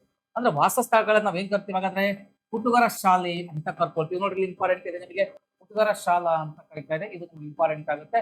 ಅಂದ್ರೆ ಇಲ್ಲಿ ಶಿಕ್ಷಕರಾಗಿರ್ಬೋದು ಅಥವಾ ಬೌದ್ಧ ಸನ್ಯಾಸಿಗಳಾಗಿರ್ಬೋದು ಅಲ್ಲಿಂದ ಒಂದ್ ಕಡೆಯಿಂದ ಹೋಗುವಾಗ ಎಲ್ಲಿ ವಾಸವಾಗುತ್ತೆ ಹುಡುಗರ ಶಾಲೆ ಎಂಬ ಪದವನ್ನು ಬರ್ತಾ ಇದೀವಿ. ಅಲ್ಲಿ ವಾಸವಾಗ್ತಿದ್ರು, ಪದ ಒಂದು ಚಪ್ಪರಗಳನ್ನು ಹೊಂದಿದ್ರು, ಅಲ್ಲಿ ಅವರು ತಂಗ್ತಾ ಇದ್ರು, ಮತ್ತೆ ಅಲ್ಲಿ ಬೋಧನೆ ಮಾಡ್ಕೊಂಡು ಅಲ್ಲಿಂದ ಅವರು ಮೂವ್ ಆಗ್ತಾ ಇದ್ರು ಎಂಬ ಕಲ್ಪನೆ ನಮ್ಗೆ ಇಲ್ಲಿ ಕಂಡು ಬರುತ್ತೆ. ಓಕೆನಾ? ಹಾಗಾದ್ರೆ ಇಲ್ಲಿ ಎರಡೂ ಸತ್ಯ ಸರಿಯಾಗಿದೆ, ಇದು ಸರಿಯಾಗಿದೆ. ಇಲ್ಲಿ 1 ಮತ್ತು 2 ಎರಡೂ ಸತ್ಯ ಸರಿಯಾಗಿ ನಮ್ಗೆ ಕಂಡು ಬರ್ತಾರೆ. ಬನ್ನಿ ಮುಂದಿನ ಪ್ರಶ್ನೆಗೆ ನಾವು ಹೋಗೋಣ. ಮುಂದಿನ ಪ್ರಶ್ನೆ ತಿಳ್ಕೊಳ್ತಾ ಹೋಗೋಣ. With reference to Buddhist teachings which of the following statements is are incorrect ಅಂತ ಇದೆ. ಸರಿಯ ತಪ್ಪು ಅಂತ. ಓಕೆ, ಈಗ ನೋಡಿ ಬುದ್ಧನ ಬೋಧನೆಗೆ ಸಂಬಂಧಿಸಿದ ಕೆಳಗಿನ ಯಾವ ಹೇಳಿಕೆಗಳು ತಪ್ಪಾಗಿದೆ ಅಂತ.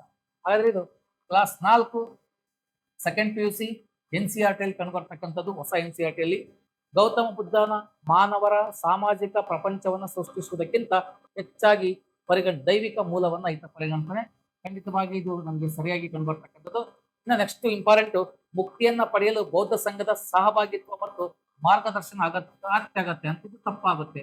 ಯಾಕೆ ಸರ್? ಹಾಗಾದ್ರೆ ಮುಕ್ತಿಯನ್ನ ಪಡಿಬೇಕಂದ್ರೆ ಬೌದ್ಧ ಸಂಘಗಳು ಬೇಕು ಅಂತ ಏನಿಲ್ಲ, ಎಲ್ಲರೂ ಸಹಿತ ಬೌದ್ಧ ಸಂಘವನ್ನ ಸೇರ್ಕೋಬೇಕು ಅಂತ ಇಲ್ಲ. ಹಾಗಾದ್ರೆ ಮುಕ್ತಿಯನ್ನ ಪಡಿಬೇಕಂದ್ರೆ ಏನಾಗತ್ತೆ ಅಂದ್ರೆ ಇಲ್ಲಿ ಅಷ್ಟಾಂಗ ಮಾರ್ಗಗಳು ಅಂತ ಬರ್ತವ್ರಿ. ಗೌತಮ ಬುದ್ಧ ಅಥವಾ ಬೌದ್ಧ ಧರ್ಮದಲ್ಲಿ ಮುಕ್ತಿಯನ್ನ ಪಡಿಬೇಕಂದ್ರೆ ಅಷ್ಟಾಂಗ ಮಾರ್ಗಗಳು ಅಂತ ಬರ್ತವೆ. ಈ ಅಷ್ಟಾಂಗ ಮಾರ್ಗಗಳು ನಮ್ಗೆ ಮುಕ್ತಿಯನ್ನ ಅಥವಾ ಮೋಕ್ಷವನ್ನ ಪಡ್ಕೊಳ್ಳಕ್ಕೆ ನೋಡ್ರಿ, ನಮ್ಗೆ ಒಳ್ಳೆಯ ಜ್ಞಾನ, ಒಳ್ಳೆಯ ಮಾತು, ಒಳ್ಳೆಯ ಗುರಿ, ಒಳ್ಳೆಯ ಪ್ರಯತ್ನ, ಒಳ್ಳೆಯ ಕಾರ್ಯ, ಒಳ್ಳೆಯ ದೃಷ್ಟಿ ಅಂತ ಏನಿದಾವೆ ಅಷ್ಟಾಂಗ ಮಾರ್ಗಗಳು ಒಬ್ಬ ವ್ಯಕ್ತಿಯನ್ನ ಮುಕ್ತಿಗೆ ಅಥವಾ ಮೋಕ್ಷಕ್ಕೆ ದಾರಿಯನ್ನು ತಂದುಕೊಡ್ತವೆ. ಬಟ್ ಇಲ್ಲಿ ಈ ಬೌದ್ಧ ಸಂಘದ ಸಹಭಾಗಿತ್ವ ಅನ್ನೋ ಕಾನ್ಸೆಪ್ಟ್ ನಮ್ಗೆ ತಪ್ಪಾಗುತ್ತೆ. ಅದ್ರ ಹೇಳಿಕೆಗಳು ತಪ್ಪಾಗುತ್ತೆ. ಯಾವ್ದು ತಪ್ಪಾಗಿದೆ ಅಂತ ಕೊಟ್ಟಾರೆ? ನಂಬರ್ 2 ತಪ್ಪಾಗಿದೆ. ಹಾಗಾದ್ರೆ ಕೇವಲ 2 ಇಲ್ಲಿ ಏನಾಗಿದೆ? ತಪ್ಪಾಗಿದೆ. ಇದು ನಮ್ಗೆ ಇಲ್ಲಿ ಸರಿಯಾದ ಉತ್ತರವಾಗುತ್ತೆ. ಹಾಗಾದ್ರೆ ಗೌತಮ ಬುದ್ಧ ಮಾನವರ ಸಾಮಾಜಿಕ ಪ್ರಪಂಚವನ್ನ ಸೃಷ್ಟಿಸುವುದಕ್ಕಿಂತ ಅಂದ್ರೆ ಮೀನ್ಸ್ ಇಲ್ಲಿ ಲೌಕಿಕ ಜೀವನ ಅಂತ ತಗೊಳ್ತೀವಿ. ಅದಕ್ಕಿಂತ ಇವರು ದೈವಿಕ ಜೀವನಕ್ಕೆ ಹೆಚ್ಚಿನ ಆಧ್ಯಾತ್ಮಿಕ ಜೀವನ, ದೈವಿಕ ಜೀವನ ಅಂತ ಬಂದಾಗಿದ್ನ ಆಧ್ಯಾತ್ಮಿಕ ಜೀವನ ಅಂತೇಳಿ ಕರ್ಕೊಳ್ತಾರೆ. ಯಾವ ಜೀವನ? ಆಧ್ಯಾತ್ಮಿಕ ಜೀವನಕ್ಕೆ ಹೆಚ್ಚಿನ ಆದ್ಯತೆಯನ್ನ ಕೊಡ್ತಾರೆ. ಹಾಗಾದ್ರೆ ಬೌದ್ಧ ಸಂಘಗಳು ಮೋಕ್ಷಕ್ಕೆ ದಾರಿಯಲ್ಲ ಅನ್ನೋದು ನಮಗೆ ಗೊತ್ತಾಗ್ತಿತ್ತು. ಅದು ಕ್ಲಿಯರ್? ಬನ್ನಿ ಮುಂದಿನ ಒಂದು ಪ್ರಶ್ನೆಗೆ ಹೋಗೋಣ ನಾವೀಗ. ದ ಅರ್ಲಿಯೆಸ್ಟ್ ಬುದ್ಧಿಸ್ಟ್ ನೋಡ್ರಿ literatures were written in which of the following language ಅಂತ. ಅಂದ್ರೆ ಇಲ್ಲಿ ಮೊದಲಿಂದು ಪ್ರಾಚೀನ ಬೌದ್ಧ ಸಾಹಿತ್ಯವನ್ನ ಕೆಳಗಿನ ಯಾವ ಭಾಷೆಗಳಲ್ಲಿ ಬರೆಯಲಾಗಿದೆ ಅಂತ. ಹಾಗಾದ್ರೆ ಪ್ರಾಚೀನ ಬೌದ್ಧ ಭಾಷೆಗಳು ಬರೀತಕ್ಕಂಥದ್ದು ಯಾವ ಭಾಷೆ ಅಂದ್ರೆ ಪಾಲಿ ಭಾಷೆಯಲ್ಲಿ ಬರೀತಾ ಹೋಗ್ತಾರೆ. ಪಾಲಿ ಭಾಷೆಯಲ್ಲಿ ನಂತರ ಬಂದಿರತಕ್ಕಂಥ ಬುದ್ಧರ ವಿಷಯಗಳು ಏನಿದಾವೆ ಅವೆಲ್ಲ ಸಂಸ್ಕೃತ ಭಾಷೆಗೆ ಕನ್ವರ್ಟ್ ಆಗ್ತವೆ. ಹಾಗಾದ್ರೆ ಆರಂಭದಲ್ಲಿ ಯಾವ ಭಾಷೆ ಅಂತ ಬಂದಾಗ ಪಾಲಿ ಭಾಷೆ.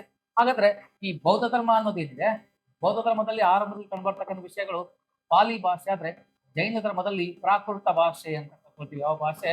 ಪ್ರಾಕೃತ ಭಾಷೆ ಅಂತ ತಗೊಳ್ತೀವಿ. ಹಾಗಾದ್ರೆ ಆರಂಭದಲ್ಲಿ ಯಾವ ಭಾಷೆ? ಪಾಲಿ ಭಾಷೆ. ನಮ್ಗೆ ಇಲ್ಲಿ ಏನಾಗ್ತವೆ? ಭಾಷೆಗಳನ್ನ ಇಲ್ಲಿ ಸಾಹಿತ್ಯವನ್ನ ಬರೆಯಲಾಗುತ್ತೆ. ಹಾಗಾದ್ರೆ ಬೌದ್ಧ ಧರ್ಮದ ಸಾಹಿತ್ಯಗಳು ಯಾವ ಸರ್? ಬೌದ್ಧ ಧರ್ಮದ ಸಾಹಿತ್ಯಗಳು ಅಂತ ಬಂದಾಗ ಪ್ರಮುಖವಾಗಿ ನಾವು ಇಲ್ಲಿ ಈ ಆಗಮ ಸಿದ್ಧಾಂತಗಳು ಅಂತ ಬರ್ತವೆ, ಮತ್ತೆ ದ್ವಾದಶಾಂಗಗಳು ಅಂತ ಬರ್ತವೆ. ಇವೆಲ್ಲವೂ ಸಹಿತ ಬೌದ್ಧ ಧರ್ಮಕ್ಕೆ ಸಾಹಿತ್ಯಗಳಾಗಿ ನಮ್ಗೆ ಕಂಡು ಬರ್ತವೆ. ಆದ್ರೆ ಯಾವ ಭಾಷೆಯಲ್ಲಿ ಬರೀತಾರೆ ಅಂದ್ರೆ ಪಾಲಿ ಭಾಷೆಯಲ್ಲಿ ಆರಂಭದಲ್ಲಿ ಈ ಬೌದ್ಧ ಧರ್ಮದ ವಿಷಯಗಳನ್ನ ಸಾಹಿತ್ಯವನ್ನ ಬರೀತಾ ಹೋಗ್ತಾರೆ. ಪಾಲಿ ಭಾಷೆ ನೆನಪಿರ್ಲಿ, ವೆರಿ ವೆರಿ ಇಂಪಾರ್ಟೆಂಟ್ ಆಗುತ್ತೆ.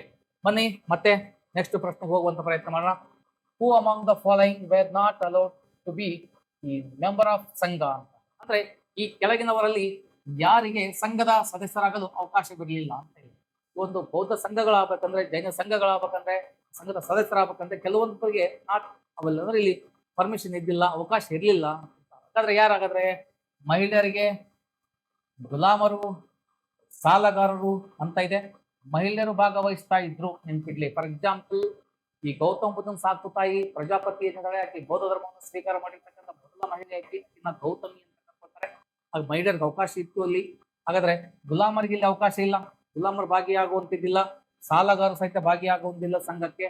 ಹಾಗಾದ್ರೆ ಇವರು ಇಲ್ಲ, ಇವರು ಇಲ್ಲ ಅಂದ್ರೆ ಬಿ ಮತ್ತು ಸಿ ಆನ್ಸರ್ ಸರಿಯಾಗಿದೆ. ಹಾಗಾದ್ರೆ ಬಿ ಮತ್ತು ಸಿ ಎರಡು ನಮಗೆ ಇಲ್ಲಿ ಸರಿಯಾಗುತ್ತೆ. ಹಾಗಾದ್ರೆ ನೋಡಿ, ಟಾಪಿಕ್ ಬಂದು 9ನೇ ಟಾಪಿಕ್, ಕ್ಲಾಸ್ ಬಂದು ಫಸ್ಟ್ PUC ಓಲ್ಡ್ NCERT ಅಲ್ಲಿ ಒಂದು ಟಾಪಿಕ್ ಇದೆ. ಹಾಗಾದ್ರೆ ಬೌದ್ಧ ಸಂಘವನ್ನ ಸೇರ್ಲಿಕ್ಕೆ ಯಾರಿಗೆ ಅವಕಾಶ ಇಲ್ಲ, ಗುಲಾಮರಿಗೆ ಅವಕಾಶ ಇಲ್ಲ ಮತ್ತು ಸಾಲಗಾರರಿಗೆ ಅವಕಾಶ ಇಲ್ಲ ಹೋಗ್ಬೇಕಾಗುತ್ತೆ. ಓಕೆನಾ? ಸ್ಲೇವ್ಸ್ ಇಲ್ಲ ಮತ್ತು ಡೆಬಿಟರ್ಸ್ ಅಂತ ಅವರಿಗೆ ಸಹಿತ ಇಲ್ಲಿ ನಿಮಗೆ ಅವಕಾಶ ಇಲ್ಲ ಅನ್ನೋದು ಪ್ರಮುಖವಾಗಿ ನಮಗೆ ಕಂಡುಬರುವಂತ ಕಾನ್ಸೆಪ್ಟ್ ಆಗುತ್ತೆ.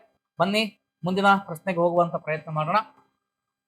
ಇನ್ ವಿಚ್ ಅಮಾಂಗ್ ದ ಫಾಲೋಯಿಂಗ್ ನೋಡ್ರಿ aspects there is similarity between Vedic philosophy and Buddhist teaching ಅಂತ ಇದೆ. ಹಾಗಾದ್ರೆ ಇದು ಚಾಪ್ಟರ್ 4 ಇಲ್ಲಿ class 2nd PUC new NCERT ಕಂಡುಬರ್ತಕ್ಕಂಥ ಕಾನ್ಸೆಪ್ಟ್ ಆಗುತ್ತೆ. ಈ ಕೆಳಗಿನ ಯಾವ ಅಂಶಗಳಲ್ಲಿ ವೈದಿಕ ತತ್ವಶಾಸ್ತ್ರ ಮತ್ತು ಬುದ್ಧ ಬೋಧನೆಗಳಿಗೆ ನಡುವೆ ಹೋಲಿಕೆ ಇದೆ ಅಂತ. ಅಂದ್ರೆ ಇಲ್ಲಿ ವೈದಿಕ ತತ್ವಶಾಸ್ತ್ರ ವೇದಿಕ್ ಕೇಸ್ ಮತ್ತು ಬೌದ್ಧ ಬೋಧನೆಗಳ ನಡುವೆ ಹೋಲಿಕೆ, ವ್ಯತ್ಯಾಸ ಇದೆ ನೋಡ್ರಿ. ಬಹಳ ಇಂಪಾರ್ಟೆಂಟ್ ಆಗುತ್ತೆ ಇದು. ಯಾಕಂದ್ರೆ ಈ ಸಿಮಿಲಾರಿಟಿ ಇದೆ ಯಾರ ಮಧ್ಯೆ ಅಂದ್ರೆ between the Vedic philosophy and Buddhist teaching ಅಂತ. ವೈದಿಕ ಫಿಲಾಸಫಿ ಒಂದು ವೈದಿಕ ತತ್ವಶಾಸ್ತ್ರಕ್ಕೆ ಸಂಬಂಧಪಟ್ಟಂಗೆ, ಬುದ್ಧನ ಒಂದು ಬೋಧನೆಗೆ ಸಂಬಂಧಪಟ್ಟಂಗೆ ವ್ಯತ್ಯಾಸ ಇದೆ. ಬಹಳ ಚಂದ ಅರ್ಥ ಮಾಡ್ಕೋಬೇಕಾಗುತ್ತೆ ವಿಷಯನ. ಏನಾಗುತ್ತೆ ನೋಡ್ತಾ ಹೋಗೋಣ. ಅಂದ್ರೆ ಇಲ್ಲಿ ನೋಡಿ, ಇಬ್ಬರು ವೇದದ ಅಧಿಕಾರವನ್ನ ಒಪ್ಪಿಕೊಂಡವರು 100% ಇಬ್ಬರು ವೇದದ ಅಧಿಕಾರವನ್ನು ಒಪ್ಕೊಳ್ಳೋದಿಲ್ಲ. ಯಾಕಂದ್ರೆ ಈ ಬುದ್ಧನ ಟೀಚಿಂಗ್ ಏನಿದೆ ವೇದದ ಅಧಿಕಾರವನ್ನು ಒಪ್ಕೊಳಲ್ಲ. ಇದು ಹೋಲಿಕೆ ಇಲ್ಲ. ಯಾಕಂದ್ರೆ ವೈದಿಕ ಯುಗದವರು ಒಪ್ಕೊಳ್ತಾರೆ, ವೇದಗಳ ಒಪ್ಪೋದ್ರೆ ವೇದದ ಅಧಿಕಾರವನ್ನ. ಗೌತಮ ಬುದ್ಧ ಆಯ್ತು, ಮಹಾವೀರ ಆಯ್ತು, ವೈದಿಕ ಅಧಿಕಾರವನ್ನು ಒಪ್ಕೊಳ್ಳೋದೇ ಇಲ್ಲ. ಓಕೆ, ನೆಕ್ಸ್ಟ್, ಇಬ್ಬರು ಜಾತಿ ವ್ಯವಸ್ಥೆ ಆಧಾರದ ಮೇಲೆ ಸಾಮಾಜಿಕ ವಿಭಜನೆ ಒಪ್ಕೊಳ್ತಾರೆ. ಖಂಡಿತವಾಗಿ ಇದು ಸಹಿತ ಆಗುತ್ತೆ. ಯಾಕಂದ್ರೆ ಇಬ್ಬರು ಸಹಿತ ಇಲ್ಲಿ ಜಾತಿ ಅಂತ ಬಂದಾಗ ವೈದಿಕ ಯುಗದಲ್ಲಿ ಜಾತಿ ಬಗ್ಗೆ ಕಲ್ಪನೆ ಇದೆ, ಮುಂದೆ ಬರುವಂತ ಬೌದ್ಧ ಧರ್ಮದಲ್ಲಿ ಜಾತಿಯ ಬಗ್ಗೆ ಕಲ್ಪನೆಗಳು ನಮಗೆ ಅವ್ರ ಬಗ್ಗೆ ಒಪ್ಕೊಳ್ಳೋದಿಲ್ಲ. ಗೌತಮ ಬುದ್ಧ ಜಾತಿಯನ್ನು ವಿರೋಧ ಮಾಡ್ತಾರೆ, ಗೌತಮ ಬುದ್ಧ ಇದಕ್ಕೆ ಒಪ್ಪಿಗೆ ಇಲ್ಲ. ನೆಕ್ಸ್ಟ್, ಇಬ್ಬರು ಕರ್ಮ ಸಿದ್ಧಾಂತವನ್ನು ಒಪ್ಪಿದ್ರು. ಹಾಗಾಗಿ 100% ಇಲ್ಲಿ ಒಂದು ಸರಿ ಇದೆ ಉತ್ತರ. ಇದು ಕರ್ಮ ಸಿದ್ಧಾಂತವನ್ನ ಇಬ್ರು ನಂಬ್ತಾರೆ. ಹಾಗಾದ್ರೆ ವೈದಿಕ ಯುಗದಲ್ಲೂ ಸಹಿತ ಕರ್ಮ ಸಿದ್ಧಾಂತದ ಬಗ್ಗೆ ನಂಬಿಕೆ ಇತ್ತು. ಮುಂದೆ ಬರುವಂತ ಈ ಒಂದು ಗೌತಮ ಬುದ್ಧನಾಗಿರ್ಬೋದು, ಇವನ ಕಾಲಕ್ಕೂ ಸಹಿತ ಈ ಬೌದ್ಧ ಧರ್ಮಕ್ಕೆ ಸಂಬಂಧಪಟ್ಟಂಗೆ ಕರ್ಮ ಸಿದ್ಧಾಂತಕ್ಕೆ ಸಂಬಂಧಪಟ್ಟಂಗೆ ನಂಬಿಕೆಯನ್ನು ಇತ್ತು. ಹಾಗಾದ್ರೆ ಈ ನೋಡ್ರಿ, ಜೈನಿಸಂ ಆಗಿರ್ಬೋದು, ಬೌದ್ಧಿಸಂ ಆಗಿರ್ಬೋದು, ಈ ಕರ್ಮ ಸಿದ್ಧಾಂತದ ಮೇಲೆ ನಂಬಿಕೆಯನ್ನು ಹೊಂದಿರ್ತಾರೆ. ಯಾವ ಸಿದ್ಧಾಂತ? ಕರ್ಮ ಸಿದ್ಧಾಂತ ಅಂತ ಕರ್ಕೊಳ್ತೀವಿ. ಹಾಗಾದ್ರೆ ಇಬ್ಬರು ಪ್ರಾಣಿ ಬಲಿಗಳನ್ನ ಪ್ರೋತ್ಸಾಹಿಸಿದ್ರು. 100% ಇದು ರಾಂಗ್ ಆಗುತ್ತೆ. ಯಾಕೆ ಅಂದ್ರೆ ಈ ಗೌತಮ ಬುದ್ಧ ಪ್ರಾಣಿ ಬಲಿಯನ್ನು ಒಪ್ಪೋದಿಲ್ಲ. ಆದ್ರೆ ವೈದಿಕ ಯುಗದಲ್ಲಿ ಅಶ್ವಮೇಧ ಯಾಗ ಅಂತ ಬಂದಾಗ ಕೆಲವೊಂದು ಪ್ರಾಣಿಗಳನ್ನ ಹಿಂಸೆ ಮಾಡಲಾಗುತ್ತಿತ್ತು, ಕೆಲವೊಂದು ಪ್ರಾಣಿಗಳನ್ನ ಯಜ್ಞ ಯಾಗಗಳಿಗೆ ಬಲಿ ಕೊಡಲಾಗುತ್ತಿತ್ತು. ಆದ್ರೆ ಇದು ಸಹಿತ ಇಲ್ಲಿ ಹೋಲಿಕೆ ರಾಂಗ್ ಆಗುತ್ತೆ. ಆದ್ರೆ ಯಾವುದು ಹೋಲಿಕೆ ಇದೆ ಅಂದ್ರೆ 100% ಸರಿ ಇದೆ. ಯಾವುದು ಸರಿ ಇದೆ ಅಂದ್ರೆ ಇಬ್ಬರು ಕರ್ಮ ಸಿದ್ಧಾಂತವನ್ನ ನಂಬ್ತಾ ಇದ್ರು ಅಂತ ಕಾನ್ಸೆಪ್ಟ್ ಮಾತ್ರ ನಮಗೆ ಸರಿಯಾಗುತ್ತೆ. ಸಿ ಆಪ್ಷನ್ಸ್ ನಮ್ಗೆ ಇಲ್ಲಿ ಸರಿಯಾಗುತ್ತೆ. ಓಕೆನಾ? ಬನ್ನಿ ಮುಂದಿನ ಪ್ರಶ್ನೆಗೆ ಹೋಗುವಂತ ಪ್ರಯತ್ನ ಮಾಡೋಣ. In which one of the following states the Buddhist monasteries ಅಂತ ಬರುತ್ತೆ of Karle and Bedsa has been discovered ಅಂತ ಇದೆ. ಅಂದ್ರೆ ಈ ಕೆಳಗಿನ ರಾಜ್ಯಗಳಲ್ಲಿ ಒಂದು ಕಾರ್ಲೆ ಮತ್ತು ಬೇಟ್ಸಾದ ಬೌದ್ಧ ಮಠಗಳನ್ನ ಕಂಡುಹಿಡಿಯಲಾಗಿದೆ. ಯಾವ ಪ್ಲೇಸ್ ಅಲ್ಲಿ? ಮಹಾರಾಷ್ಟ್ರ, ಮಧ್ಯಪ್ರದೇಶ, ಬಿಹಾರ, ಕರ್ನಾಟಕ ಅಂತ ಇದೆ. ಹಾಗಾದ್ರೆ ಈ ಮಹಾರಾಷ್ಟ್ರ ಅಂತ ಏನ್ ಕರ್ತೀವಿ, ಮಹಾರಾಷ್ಟ್ರದಲ್ಲಿ ಇಂಪಾರ್ಟೆಂಟ್ ಆಗಿ ಏನ್ ಮಾಡಲಾಗುತ್ತೆ, ಇಲ್ಲಿ ಬೌದ್ಧ ಸನ್ಯಾಸಿಗಳಿಗೆ ಸಂಬಂಧಪಟ್ಟಂಗೆ ಕಾರ್ಲೆ ಮತ್ತು ಬೇಟ್ಸದ ಬೌದ್ಧ ಮಠಗಳನ್ನ ಇಲ್ಲಿ ಕಂಡುಹಿಡಿತಾರೆ. ಹಾಗಾದ್ರೆ ಇವುಗಳನ್ನ ನಾವು ಚೈತಾಲಯಗಳು ಅಂತ ಕರಿತೀವಿ. ಈ ಒಂದು ಬೌದ್ಧ ಮಠಗಳನ್ನ ಏನ್ ಕರ್ಕೊಳ್ತೀವಿ ನಾವು ಚೈತಾಲಯಗಳು ಅಂತ ಕರ್ಕೊಳ್ತೀವಿ. ಚೈತಾಲ ಅಂದ್ರೆ ಏನ್ ಸರ? ಪೂಜಾ ಸ್ಥಳಗಳನ್ನ ಚೈತಾಲಯ ಅಂತ ಕರೀತಾರೆ. ಪೂಜಾ ಸ್ಥಳಗಳು ಅಂತ ಕರ್ಕೊಳ್ತೀವಿ. ಈ ಪೂಜಾ ಸ್ಥಳಗಳನ್ನ ಚೈತಾಲಯ ಅಂತ ಕರೀತಾರೆ. ಹಾಗಾದ್ರೆ ಜೈನರಲ್ಲಿ ಪೂಜಾ ಸ್ಥಳಗಳಿಗೆ ಬಸದಿಗಳು ಅಂತಾರೆ, ಹಿಂದೂಗಳಿಗೆ ದೇವಾಲಯ ಅಂತೀವಿ, ಮುಸ್ಲಿಮ್ಸ್ ಮಸೀದಿ ಅಂತಾರೆ, ಕ್ರಿಶ್ಚಿಯನ್ಸ್ ಇಲ್ಲಿ ಚರ್ಚ್ ಅಂತ ಕರ್ಕೊಳ್ತೀವಿ. ಹಾಗಾದ್ರೆ ಬೌದ್ಧರಿಗೆ ಚೈತ್ಯಾಲಯ ಅಂದ್ರೆ ಇಲ್ಲಿ ಬೌದ್ಧ ಮಠಗಳನ್ನ ಚೈತ್ಯಾಲಯ ಅಂತ ಕರ್ಕೊಳ್ತೀವಿ, ಪೂಜಾ ಸ್ಥಳಗಳು ಅಂತ ಹೇಳಿ ಕರ್ಕೊಳ್ತಾ ಹೋಗ್ತೀವಿ. ಎಲ್ಲಿ ಅಂದ್ರೆ ಇದು ಮಹಾರಾಷ್ಟ್ರದಲ್ಲಿ ಕಾರ್ಲೆ ಮತ್ತು ಬೇಟ್ಸಾದಲ್ಲಿ ಬೌದ್ಧ ಮಠಗಳನ್ನ ಕಂಡುಹಿಡಿಯಲಾಗಿದೆ ಅಂತ ಹೇಳಿ ಕರ್ಕೊಳ್ತಾ ಹೋಗ್ತೀವಿ. ಹಾಗಾದ್ರೆ ಬನ್ನಿ ನೆಕ್ಸ್ಟ್ ಒಂದು ಪ್ರಶ್ನೆಗೆ ಹೋಗೋಣ ನಾವು. The stupa at Sarnath as A very ನೋಡಿ ಇಂಪಾರ್ಟೆಂಟ್ ಕಂಡು ಬರ್ತಕ್ಕಂಥದ್ದು prominent place in the Indian religious history as it marks the ಅಂತ ಇದೆ. ಅಂದ್ರೆ ಇಲ್ಲಿ ಸಾರನಾಥದಲ್ಲಿರುವ ಒಂದು ಸ್ತೂಪವು ಭಾರತೀಯ ಧಾರ್ಮಿಕ ಇತಿಹಾಸದಲ್ಲಿ ಅತ್ಯಂತ ಪ್ರಮುಖವಾದ ಸ್ಥಾನ ಹೊಂದಿದೆ ಅಂತ. ಅಂದ್ರೆ ಸಾರನಾಥದಲ್ಲಿರ್ತಕ್ಕಂಥ ಸ್ತೂಪ ಏನಿದೆ ಭಾರತೀಯ ಧಾರ್ಮಿಕ ಇತಿಹಾಸದ ಒಂದು ಅತ್ಯಂತ ಪ್ರಮುಖ ಸ್ಥಾನ ಹೊಂದತಿ. ಯಾಕೆ ಅಂತ ನೋಡ್ತಾ ಹೋಗೋಣ. ಇದು ಸಾರನಾಥನ ಪ್ಲೇಸ್ ಸೂಪರ್ ಇದಕ್ಕೆ ಇಂಪಾರ್ಟೆಂಟ್ ಆಗಿದ್ರೆ ಬುದ್ಧನು ತನ್ನ ಸಂದೇಶವನ್ನ ಮೊದಲ ಬಾರಿಗೆ ಬೋಧಿಸಿದ ಸ್ಥಳ 100% ಸಾರನಾಥ. ಬುದ್ಧ ತನ್ನ ಸಂದೇಶವನ್ನ ಬೋಧನೆ ಮಾಡಿರ್ತಕ್ಕಂಥ ಸ್ಥಳ ಇದು. ನೆಕ್ಸ್ಟ್ ಬರ್ತಕ್ಕಂಥದ್ದು ಯಾವ್ದಂತ ಬಂದಾಗ ಬುದ್ಧನಿಗೆ ಜ್ಞಾನೋದಯವಾದ ಸ್ಥಳ. ಖಂಡಿತವಾಗಿದ್ದು ಬುದ್ಧನಿಗೆ ಜ್ಞಾನೋದಯವಾದ ಸ್ಥಳ ಅಲ್ಲ. ಯಾಕಂದ್ರೆ ಗೌತಮ ಜ್ಞಾನೋದಯ ಯಾಕಂದ್ರೆ ಬೇರೆ ಆಗುತ್ತೆ. ಯಾವ ತರ ಹಾಗಾದ್ರೆ ನೋಡ್ರಿ, ಉರುವೇಲ ಗ್ರಾಮ ಕುಂಭಕ ನದಿಯ ದಂಡೆ ಮೇಲೆ ಗೌತಮ ಬುದ್ಧನ ಜ್ಞಾನೋದಯ ಆಗುತ್ತೆ. ಯಾವುದೇ ಕಾರಣಕ್ಕೂ ಇಲ್ಲಿ ಸಾರನಾಥದಲ್ಲಿ ಜ್ಞಾನೋದಯ ಆಗಲ್ಲ, ತಪ್ಪಾಗುತ್ತೆ. ಬುದ್ಧ ಜನಿಸಿದ ಸ್ಥಳ ನಿಮಗೆ ಹೇಳಿದೆ ನಾನು. ಬುದ್ಧ ಜನಿಸಿರ್ತಕ್ಕಂಥ ಸ್ಥಳ ಯಾವ್ದಂದ್ರೆ ಬುದ್ಧ ನೇಪಾಳದ ಕಪಿಲ ವಸ್ತುವಿನ ಲುಂಬಿನಿಯಲ್ಲಿ ಅಂತಾನೆ, ಸಾರನಾಥದಲ್ಲಿ ಅಲ್ಲ. ಇದು ಸೆಕೆಂಡ್ ರಾಂಗ್ ಆಗುತ್ತೆ. ಮತ್ತೆ ಇವಾಗ ಬುದ್ಧನು ಮಹಾನಿರ್ವಾಣವನ್ನು ಹೊಂದಿರತಕ್ಕಂಥ ಸ್ಥಳ, ಪಡೆದ ಸ್ಥಳ ನೋಡ್ರಿ. ಗೌತಮ ಬುದ್ಧ ಮರಣ ಹೊಂದಿರತಕ್ಕಂಥ ಸ್ಥಳ ಅಥವಾ ಮಹಾಪರಿನಿರ್ವಾಣ ಹೊಂದಿರತಕ್ಕಂಥ ಸ್ಥಳ ಅಂದ್ರೆ ಕುಶಿನಗರ, ಉತ್ತರ ಪ್ರದೇಶದ ಕುಶಿನಗರ. ಹಾಗಾಗಿ ಇದು ಸಾರನಾಥ ಅಂತ ಬಂದಾಗ ಈತ ಬುದ್ಧ ತನ್ನ ಸಂದೇಶವನ್ನ ಮೊದಲ ಬಾರಿಗೆ ಬೋಧಿಸಿದ ಸ್ಥಳ ಅಂತ ಕರ್ಕೊಳ್ತೀವಿ. ಹಾಗಾಗಿ ಇದನ್ನ ನಾವು ಧರ್ಮಚಕ್ರ ಪರಿವರ್ತನ ಅಂತ ಕರ್ಕೊಳ್ತೀವಿ. ನೋಡ್ರಿ, ಇಲ್ಲಿ ಈ ಧರ್ಮಚಕ್ರ ಪರಿವರ್ತನ ಅಂತ ಬಂದಾಗ ಇಂಪಾರ್ಟೆಂಟ್ ಆಗಿ 8 ಕಡ್ಡಿಗಳು ಕಂಡು ಬರ್ತಕ್ಕಂಥ ಧರ್ಮಚಕ್ರ ಪರಿವರ್ತನದಲ್ಲಿ ಎಷ್ಟು ಕಡ್ಡಿಗಳು? 8 ಕಡ್ಡಿ. ಇವು ಬುದ್ಧನ ಒಂದು ಧರ್ಮಚಕ್ರದಲ್ಲಿ 8 ಕಡ್ಡಿಗಳು, ಇವು ಅಷ್ಟಾಂಗ ಮಾರ್ಗದಲ್ಲಿ ಸೂಚಿಸುತ್ತವೆ. ಹಾಗಾಗಿ ಮೊದಲ ಬೋಧನೆಯಿಂದ ನಾವು ಧರ್ಮಚಕ್ರ ಪರಿವರ್ತನ ಅಂತೀವಿ. ಎಲ್ಲಿ ಅಂದ್ರೆ ಸಾರನಾಥದಲ್ಲಿ. ಸಾರಮಾನ ಅಂತ ಕಂಡು ಬರ್ತಕ್ಕಂಥ ಪ್ರದೇಶ ಅಂದ್ರೆ ಉತ್ತರ ಪ್ರದೇಶ ಅಂತ ಹೇಳಿ ನಾವು ಕರಿತಾ ಹೋಗ್ತೀವಿ. ಬನ್ನಿ ಮುಂದಿನ ಪ್ರಶ್ನೆಗೆ ಹೋಗುವಂತ ಪ್ರಯತ್ನ ಮಾಡೋಣ.